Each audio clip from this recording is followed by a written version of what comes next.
রাজনৈতিক দলগুলো আমরা আন্দোলন সংগ্রাম করেছি দেশের মানুষকে মুক্ত করার জন্য, একটি পরিবর্তনের জন্য, ভালো একটি পরিবর্তনের জন্য। এই মুহূর্তে বাংলাদেশের সবচেয়ে একটি বহুল আলোচিত বিষয় হচ্ছে সংস্কার।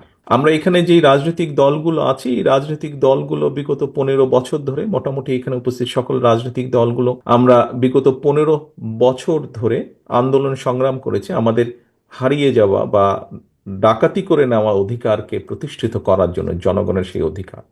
সেটাতে আমরা পার্টলি আলহামদুলিল্লাহ সাকসেসফুল হয়েছে, আমি আমি আমি একজন রাজনৈতিক কর্মী হিসেবে মনে করি। এখন বিভিন্ন আলোচনা চলছে সংস্কারের, বিভিন্ন সংস্কার বলতে আমরা যা যা যেখান থেকে যার যার অবস্থান থেকে বুঝি, সেই আলোচনাগুলি চলছে।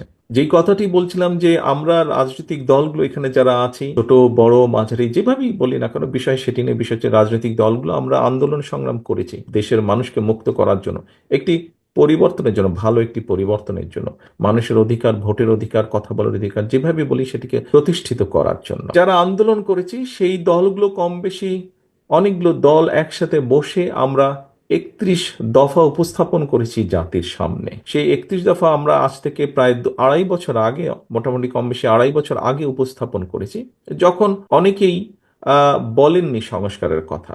আমরা যেই স্বৈরাচারের বিরুদ্ধে আমাদের দলগুলোর শত শত হাজারো নেতাকর্মী গুম খুনের শিকার হয়েছে, অত্যাচারিত, নির্যাতন হয়েছে, সেই স্বৈরাচারের বিরুদ্ধে রক্তচক্ষুকে উপেক্ষা করে আমরা সংস্কারের প্রস্তাব জাতির সামনে উপস্থাপন করেছি।